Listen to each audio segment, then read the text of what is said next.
자, 오늘은 드디어 이스라엘 백성이 가나안 땅에 들어가기 전에 먼저 그 땅을 정탐하는 그 과정입니다.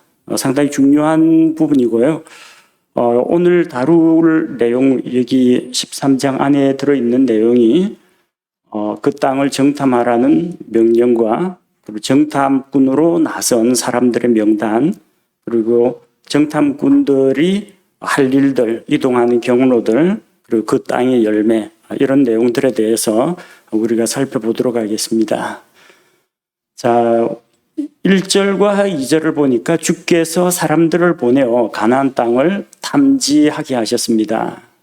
그런데 이게 하나님께서 땅을 탐지하라고 명령을 내리셔가지고 백성들이 빨리 그냥 가나안 땅 들어가고 싶은데 하나님의 말씀 때문에 일단 정탐꾼 먼저 보낸 것이 아니라 모세는 그 땅에 하나님께서 약속하신 약속의 말씀을 따라 들어가기를 원했는데 백성이 먼저 그 땅을 정탐하는 것이 좋겠다라는 그런 의견을 냈습니다.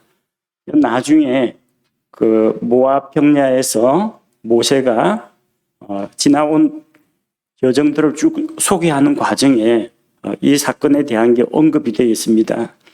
신명기 1장 22절 말씀을 보니까 너희 각 사람이 내게로 가까이 나와 이르되 우리가 사람들을 우리보다 먼저 보내어 우리를 위해 이 땅을 탐지하게 하고 우리가 마땅히 어느 길로 올라가야 할지 또 어느 도시들로 들어가야 할지 우리에게 말을 다시 전하게 하리이다 하기에 그래서 모세가 주께 여쭤보았습니다. 하나님께서 허락을 하셨습니다.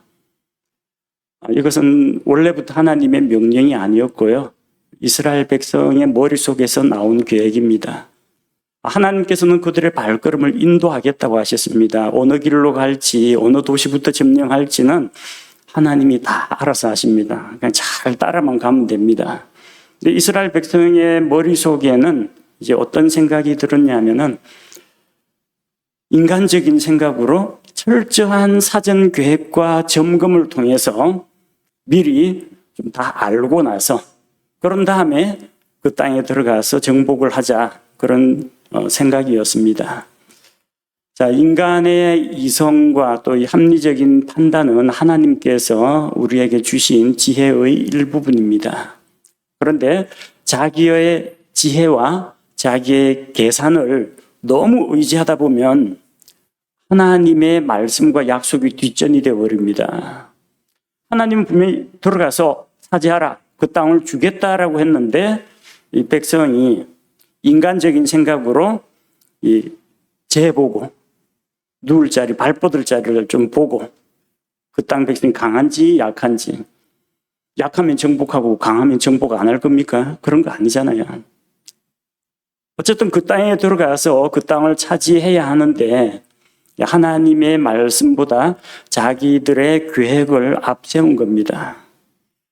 이걸 이스라엘 백성이 신중하다고 여기는 분들도 있지만 이 일에 사전 정탐의 열매를 보면은 이것이 인간적인 생각이었다는 것, 인간의 계산을 의지하는 것이었지 믿음으로 한 행동은 아니라는 것을 알 수가 있습니다.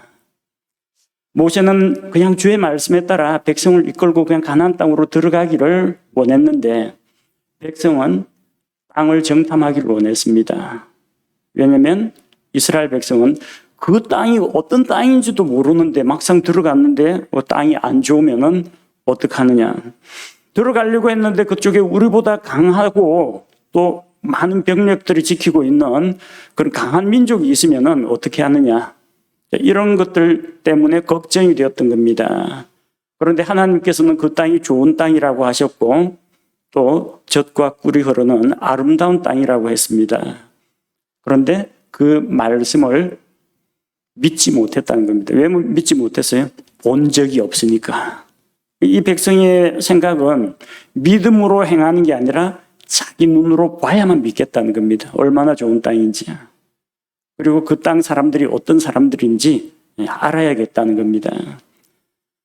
그래서 어쨌든 이스라엘 백성이 이렇게 나약한 모습을 보였지만 하나님께서는 그래도 허용해 주셨습니다. 그들의 말을 들으라. 원하는 대로 해주고 허락을 하셨습니다.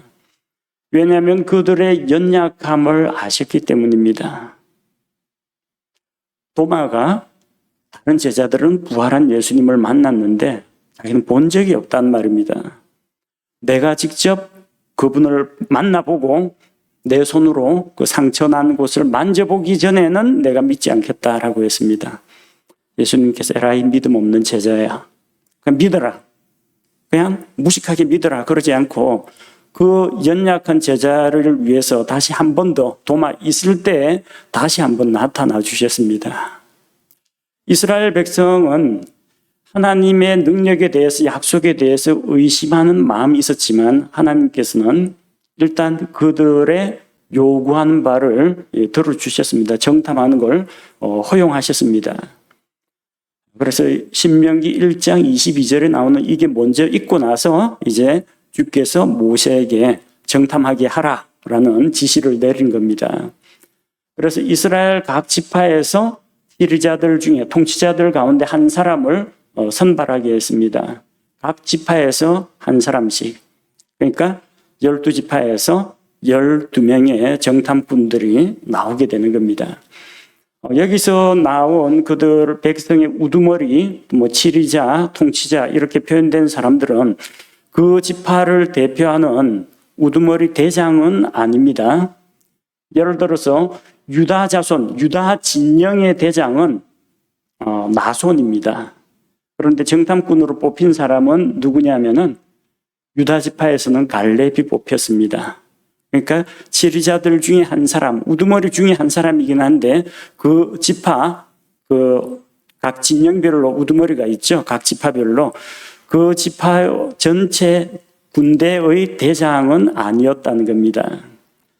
사실 대장이 정탐할 리는 없죠.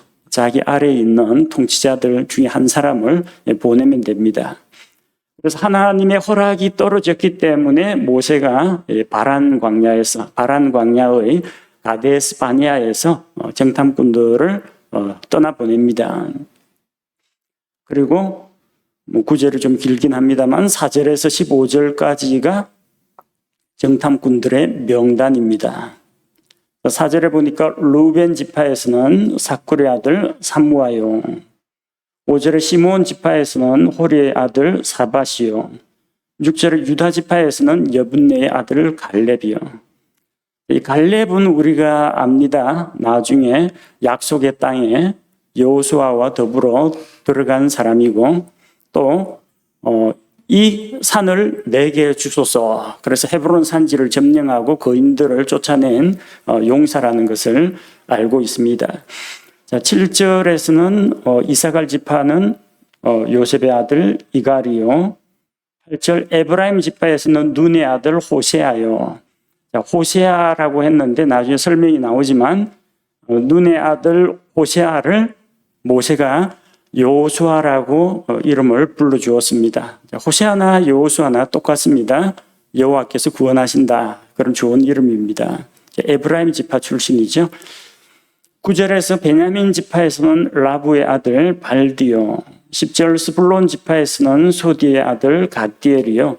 11절 요셉 지파 곧 므낫세 지파에서는 수시의 아들 갓디요. 자, 요셉 지파라고 했는데 원래는 요셉 지파라고 하면은 두 지파가 들어있어요. 에브라임 지파, 므낫세 지파가 들어있습니다. 근데 한 지파를 가리켜서 요셉 지파라고 할 때 어떤 때는 이게 므낫세가 되고 어떤 때는 에브라임이 됩니다. 오늘 11절 말씀에서는 요셉 지파 곧 므낫세 지파라고 했죠. 자, 그런데 우리가 앞서 민수기 1장 32절에서는 요셉 지파를 에브라임 지파라고 불렀습니다. 요셉 자손, 즉 에브라임 자손. 그래서 요셉 지파가 원래대로라면 에브라임, 므낫세 두 개의 지파인데 문맥에 따라서 어떤 때는 요셉 지파가 므낫세를 의미하기도 하고 에브라임을 의미할 때도 있다는 겁니다. 12절에 단 지파에서는 그말리의 아들 암미엘이요. 13절 아셀 지파에서는 미가엘의 아들 스두리요. 14절 납달리 지파에서는 봅시의 아들 나비요. 15절 갓 지파에서는 마기의 아들 그우엘이라고 했습니다. 이렇게 12명의 이름이 기록되어 있습니다. 이 성경 가운데 이름이 기록된다는 것은 참 중요한 의미를 가지고 있습니다. 좋은 일로 이름이 기록된다는 것은 이 성경 말씀이, 하나님의 말씀이 보존되어 있는 기간 동안에는 모든 사람들의 입에 오르내리고 기억에서 계속 살아있게 된다는 겁니다. 근데 안 좋은 쪽으로 이름이 남겨지면은 그것도 유명하긴 유명합니다. 유명하다는 게 아주 좋은 일로 유명하기도 하고 한편으로는 좀 나쁜 일로 악명 높은 이것도 유명하기는 유명한 겁니다. 안 좋은 쪽으로도 언급이 되는데 이 12명의 정탐꾼들은 상당히 중요한 책무를 띠고 있었습니다. 앞으로 그 땅에 들어갈 이스라엘 백성을 위해서 땅을 정탐하고 지형을 관찰하고 인구라든지 도시의 구조 같은 것들을 파악해오는 그런 책임을 지고 있습니다. 그래서 책임자들 이름이 다 기록되어 있어요. 이건 빼도 박도 못합니다. 히브리인들이 가지고 있는 성경에 그대로 기록되어 있고요. 지금도 이스라엘 사람들 이 구절들 읽고 있을 겁니다. 이 세상 끝날까지 이 성경 말씀은 변치 않고 사라지지 않고 보존될 겁니다. 두고 이 12명의 이름이 오르내릴 겁니다. 이름이 기록되면 좋을 것 같죠? 부담스럽다는 것도 또 생각해야 됩니다. 그만큼 주목을 받으니까요. 사실 우리는 요 12명 가운데에서 아는 사람은 두 사람밖에 없습니다. 여호수아하고 갈렙은 알겠는데 나머지는 모릅니다. 왜 모르느냐? 여호수아와 갈렙은 가나안 땅에 들어가서 활약을 하고 백성을 인도하고 세우는 일을 했는데 이 사람들은 부정적인 보고를 한 10명은 보고하고 나서 하나님의 진노로 그 자리에서 죽었습니다. 그러니까 활동할 게 없죠. 정탐꾼으로 이름만 올라가 있지 정탐 보고 끝난 다음에는 그냥 40년 동안 광야 생활 뺑뺑 돌다가 죽은 것도 아니고 하나님 앞에서 그 자리에서 죽었습니다. 그러니까 위대한 업적을 남길 만한 뭐가 없는 거예요. 우리가 모르는 게 당연합니다. 어느 지파에서 누가 출발했구나. 정탐꾼에게 속해 있었구나. 그까지는 아는데 이 사람들 활약한 게 기억에 나는 게 아무것도 없습니다. 우리 인생이 하나님 앞에서 어떤 모습으로 기록되기를 원합니까? 하나님 앞에서 우리는 어린 양의 생명책에 이름이 기록되어 있습니다. 지워지지 않습니다. 구원받는 데는 아무런 문제가 없습니다. 하지만 우리의 회개장부에 뭐가 들어있는지 또 우리의 행위들을 기록한 책에 우리가 어떤 모습으로 묘사가 되고 있는지 여러분 이거는 하나님 앞에서 정말 두렵고 떨리는 마음으로 우리의 마음가짐, 말, 몸가짐을 하나님 앞에서 정말 조심해야 되는 그런 부분입니다. 내 인생이 하나님 앞에서 하나님의 책에 어떤 모습으로 기록될까? 하나님 앞에서 배신자, 반역자, 사람들의 의심, 불신을 조장하는 자, 사람들에게 분란과 다툼을 조장하는 자, 그런 식으로 기록되기를 원하는지, 사람들을 세워주고 격려해주고 믿음을 북돋아주고 선한 열매를 맺은 사람으로 기록되는지 우리는 하나님 앞에서 자기 자신을 살펴보아야 됩니다. 16절 말씀에서는 모세가 그 중에 한 사람에 대해서 주목하고 있습니다. 눈의 아들 호세아를 여호수아라고 불렀습니다. 자, 당시 이스라엘 지파에서 가장 강력한 두 지파를 꼽으라고 하면 에브라임 지파와 유다 지파입니다. 에브라임 지파에서 여호수아가 나왔고 유다 지파에서는 갈렙이 나왔습니다.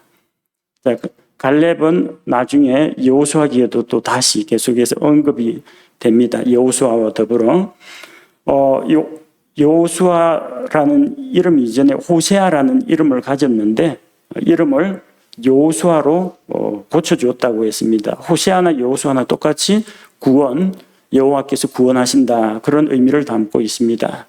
호세아, 여호수아, 예수 같은 이름입니다. 그 여호수아를 헬라어로 그리스어로 음력에서 옮긴 것이 예수스, 예수가 됩니다. 자, 이 세 이름이 똑같이 구원자의 이름인데 여호수아 어떤 인물입니까?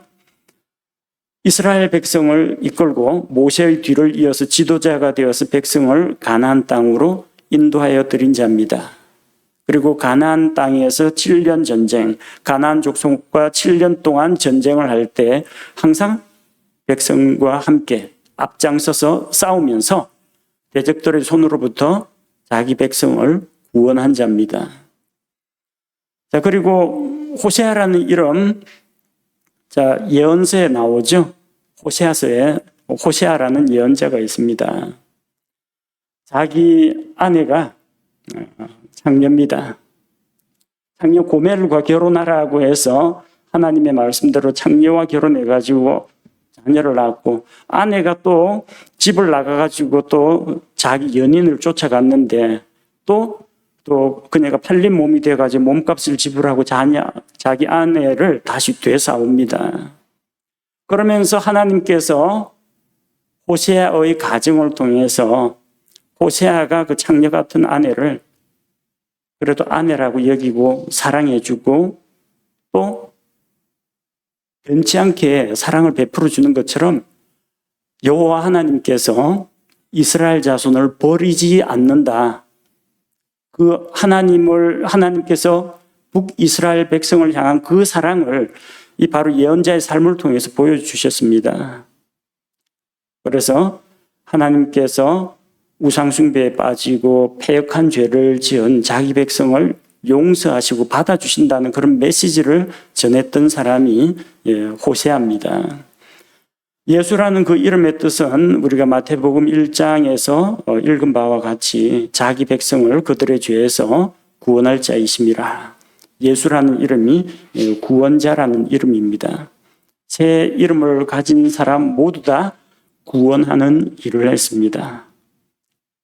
그리고 새 인물 모두 공통점 같은 음가를 가진 이름을 가지고 있다는 겁니다. 여호수아, 호세아, 예수.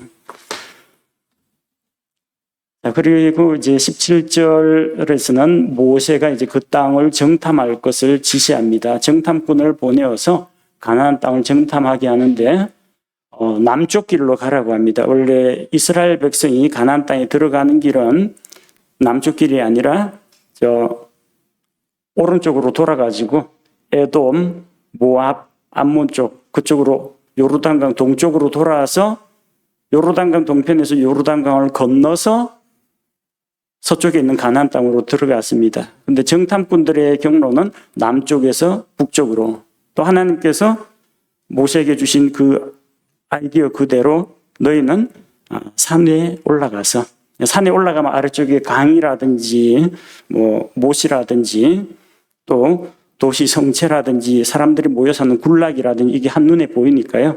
산을 통해 가지고 올라가게 했습니다. 지도를 통해서 조금 살펴보면요.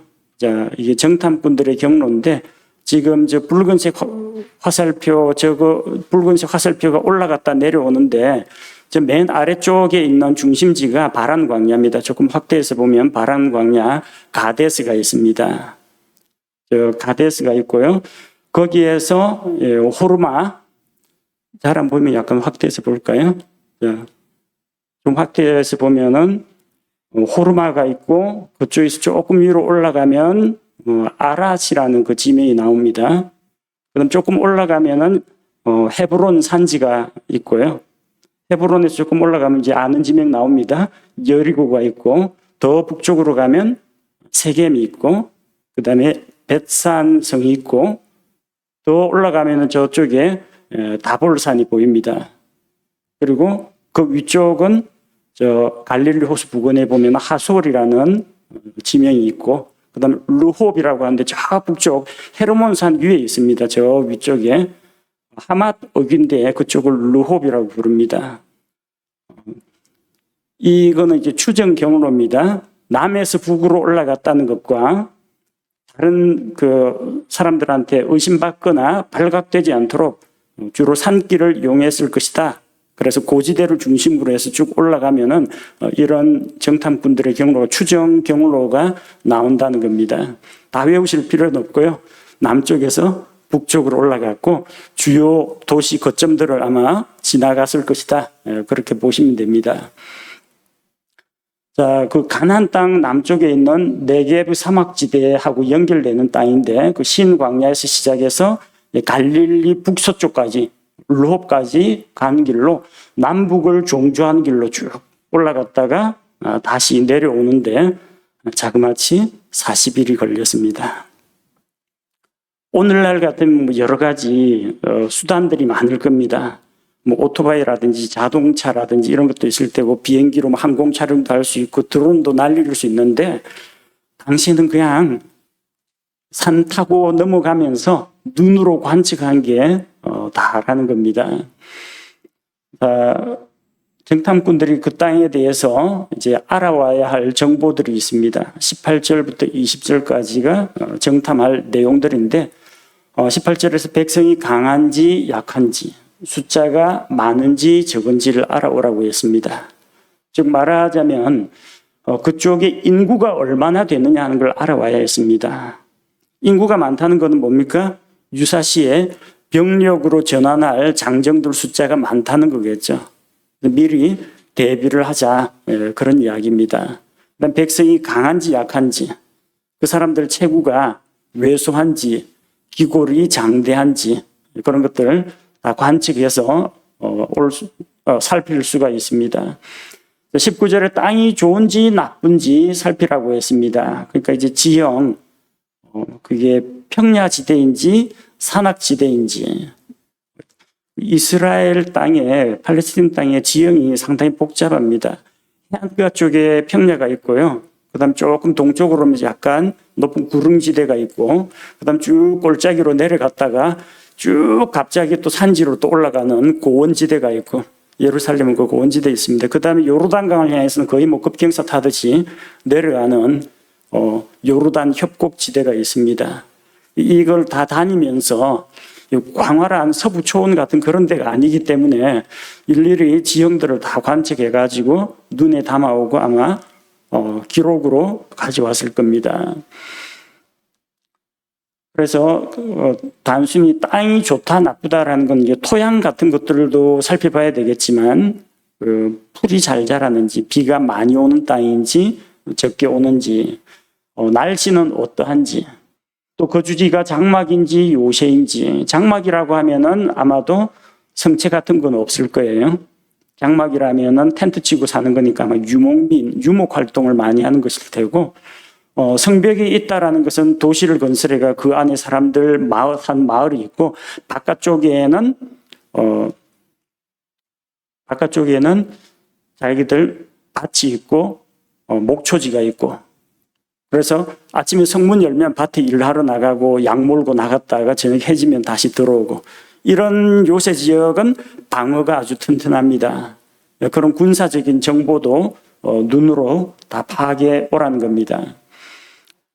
그리고 20절에 토질이 비옥한지 메마른지 숲이 있는지 없는지, 이것은 자기들이 들어갈 땅이 과연 젖과 꿀이 흐르는 땅인지, 그곳에서 곡식이나 채소, 과일을 재배하기가 적합한지 그렇지 않은지를 알아오라는 겁니다. 단순히 어떤 지형뿐만 아니라 그것과 함께 사람들의 생태 같은 것들도 같이 살피라는 겁니다. 모세는 그들에게 용기를 내라고 하면서 격려했습니다. 적진 한가운데로 뛰어드는 거나 다름이 없습니다. 이방 민족에 대해서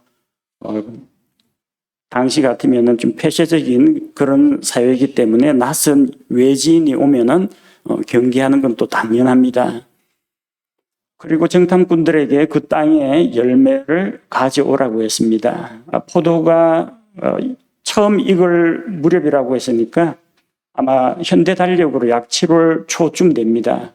이스라엘 종교력으로 따지자면은 4월경입니다. 아비볼 6월절부터 시작하는 그 종교력으로 따지면은 4월. 지금 우리나라 현대 달력으로 일반적인 달력으로 따지면은 7월 즈음입니다.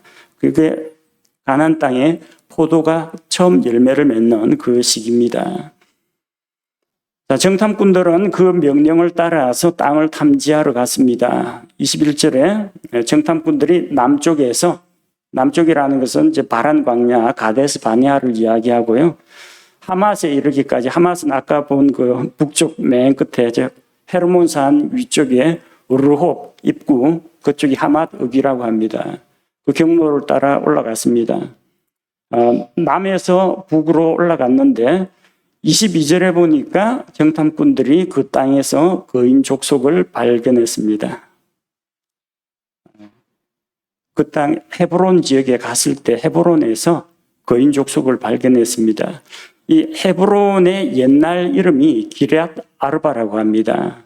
기럇 아르바라는 말은 아르바의 도시, 아르바의 성읍이라는 겁니다. 아르바가 누구냐면은 아낙 족속 거인들 가운데 제일 유명한 사람입니다. 위대한 거인이 있었다는 겁니다. 여호수아 14장 15절에 보니까 전에 헤브론의 이름은, 옛날 이름은 기럇 아르바였는데 이 아르바는 아낙 족속 가운데 위대한 자였더라. 그 땅에 전쟁이 그치고 안식이 있더라. 그 거인들을 다 제압했다는 이야기예요. 여호수아기에서. 그 여호수아가 여기 정탐꾼 중에 한 명인 에브라임 지파에서 파견된 그 여호수아를 말합니다. 자, 아낙 족속이라고 했는데 아낙의 아이들, 아나킴이라고 합니다. 그건 거인 족속을 의미하는 것으로 신명기 1장 28절에서 아낙 족속은 장대한 자, 거인들을 그렇게 불렀습니다. 그 땅에 아낙의 아이들인 아히만, 세세, 달메가 있었습니다. 근데 갈렙이 나중에 그 땅에 들어가서 유다 족속과 함께 그 거인들을 모두 죽이고 헤브론 산지를 점령했습니다. 헤브론은 이집트의 소안보다도 7년 먼저 세워졌다고 기록하고 있습니다. 우리가 알기로는 이집트가 고대 문명의 발상지 그렇게 생각하는데 그 이집트보다도 훨씬 더 먼저 건설된 도시, 아주 오래된 도시라는 것을 보여주고 있습니다. 자, 그리고 23절, 24절 보니까 정탐꾼들이 그 땅에서 열매를 가져옵니다. 에스골 시내라고 했는데 혼동의 소지가 있습니다. 에스골 시내라고 하니까 시냇물이 졸졸졸 흐르는 것으로 알고 있거든요. 근데 이거는 실은 비가 오면 시내가 되는데 그냥 에스골 골짜기라고 부릅니다. 부룩이라는 말이 나오거든요.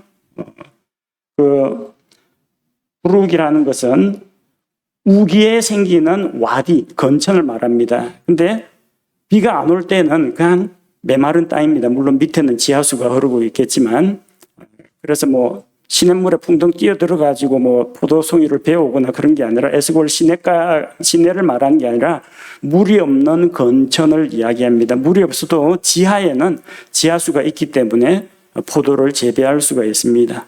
지중해성 기후에서는 포도나 올리브, 무화과 같은 것들이 강수량이 적더라도 잘 자라는 그런 수종들입니다. 자, 그래서 포도 한 송이가 달린 가지를 두 사람이 막대기에 메고 왔습니다. 우리 포도 한 송이 한 이 정도 되는데 이거를 막대기 두 개로 앞뒤로 장정 두 명이서 메고 왔다니까 잘 이해가 안 될 수도 있는데요. 팔레스틴 땅의 포도가 좀 이렇게 큽니다. 사진 자료 보시면요. 저거 붙인 게 아니고요. 저게 한 송입니다. 다른 거 하나 보여주실래요? 예.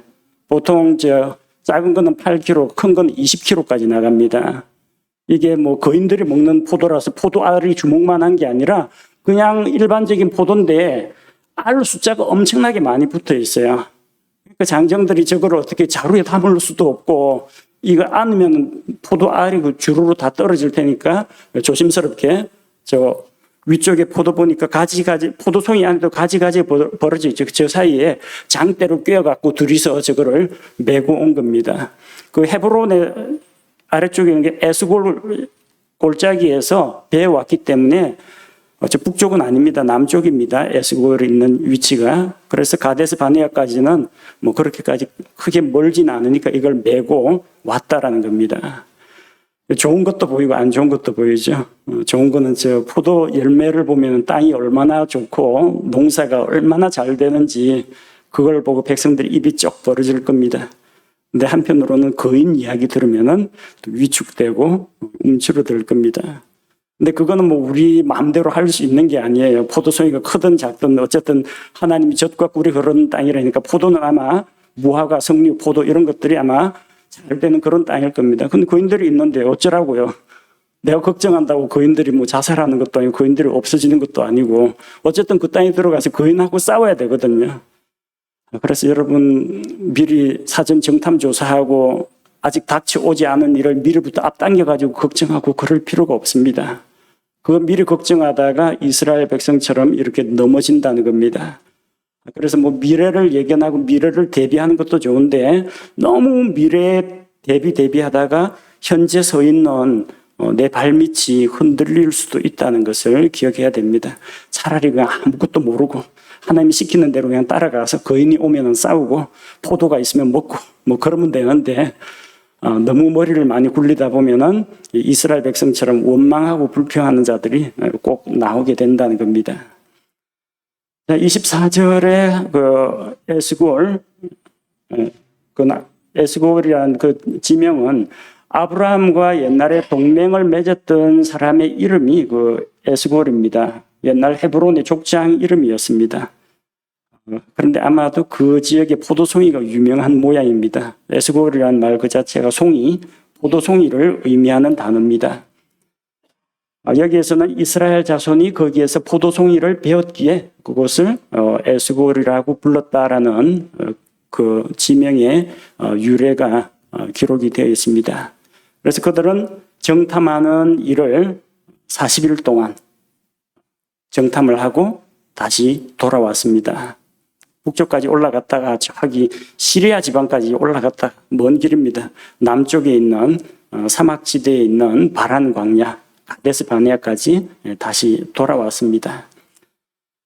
전쟁 전에 땅을 정탐하는 거 이거는 우리 뭐 일반 현대 전쟁에서는 기본으로 알고 있습니다. 적을 알고 나를 알아야 된다.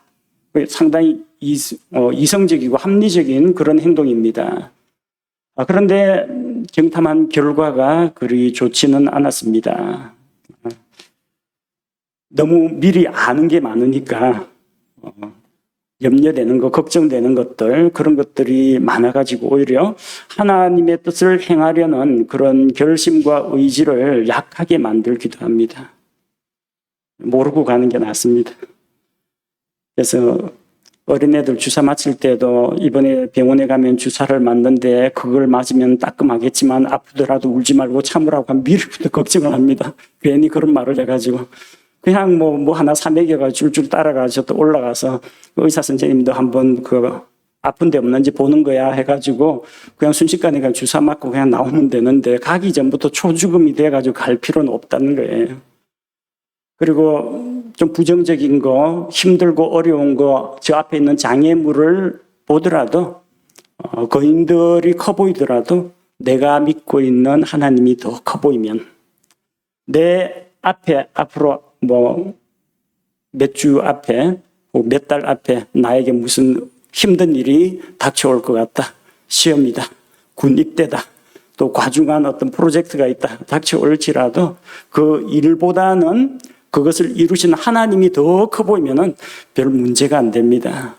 근데 문제를 미리 보고 문제를 너무 크게 보면요. 하나님이 작아 보입니다. 그래서 정탐을 하거나 하지 않거나 그보다는 크신 하나님을 바라보는 것이 더 필요하다고 생각합니다. 광야에서 가나안 땅에서 남쪽으로 이제 시리아까지 뚫고 가는데도 40일 걸렸습니다. 갔다 돌아오는데요. 그 가데스 바네아에서 유다 지방 남쪽에 있는 부엘세바 가는 거면 며칠이면 갑니다. 그만큼 가까이 왔다는 거예요. 그런데 이 가까운 길을 38년 뒤에 들어갑니다. 이집트에서 나와가지고 성막을 세우고 여기까지 오는데 걸린 시간 약 2년 조금 못 되죠. 2년 정도 하고 앞으로 38년 동안 돌아갈 거 합치면 40년 광야 생활을 했습니다. 며칠이면 갈 수 있는 길을 그들은 38년 동안 호송생활하면서 광야에서 반역한 자들, 하나님을 믿지 않았던 자들이 다 쓰러질 때까지 그렇게 유랑 생활을 했었던 것입니다. 왜 그랬습니까? 그들이 믿지 않았기 때문에 들어가지 못하였더라. 히브리서 4장의 말씀과 같이 믿지 아니함으로 들어가지 못하게 된다는 겁니다. 믿으면 안식에 들어가는데 믿지 않았기 때문에 가나안 땅의 안식을 누리지 못하고 이집트에서는 나왔는데 가나안 땅은 들어가지 못하고 광야에서 쓰러지는 자들이 되었다는 겁니다. 우리의 믿음의 여정은 광야 생활과 같습니다. 어린 양 예수 그리스도의 피로 마귀의 속박에서는 사탄의 왕국에서는 탈출했습니다. 저 하늘나라에 있는 안식은 우리에게 믿는 자에게 보장된 것입니다.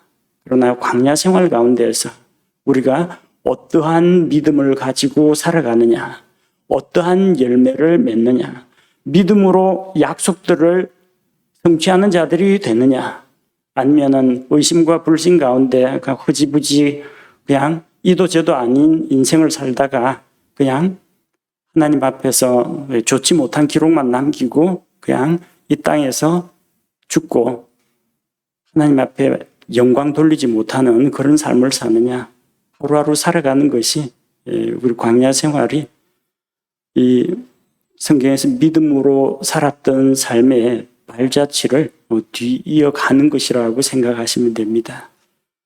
다음 시간에는 이스라엘 백성이 이 정탐꾼들의 보고로 인해서 실족하고 넘어지는 부분에 대해서 살펴보도록 하겠습니다. 함께 기도하겠습니다. 하나님 아버지, 이스라엘 백성이 하나님의 약속의 말씀을 확신하지 못함으로 말미암아 꼭 자기들의 눈으로 보고 손으로 만져보고 그러고 나서 믿겠다고 정탐꾼들을 보내기를 원했었는데 하나님께서 약속하신 것처럼 참으로 좋은 땅을 보고 왔음에도 불구하고 또 그들은 거인들로 인해서 잔뜩 위축되고 말았습니다. 12명의 정탐꾼 가운데에서 2사람은 우리도 익히 아는 바지만 10사람은 제대로 된 삶의 열매를 남기지도 못한 채 그냥 광야에서 죽어버린 것을 보게 됩니다. 우리의 이 짧은 인생이 영원한 하늘을 향하여 가는 나그네 여정인데 이 광야 생활 가운데에서 우리가 믿음으로 살아가게 하시고 하나님의 능력과 하나님의 약속을 믿고 확신하는 가운데 발걸음을 내딛기를 원합니다. 불신하고 의심하다가 빨리 갈 수 있는 길을 38년 동안이나 맴돌다가 헛되이 광야에서 쓰러지는 인생이 되지 말게 하시고 믿음으로 약속들을 성취하며 믿음으로 거인들을 정복하며 믿음으로 상속 유산을 유업으로 받는 자들이 되게 하여 주옵소서. 예수님 이름으로 기도합니다. 아멘.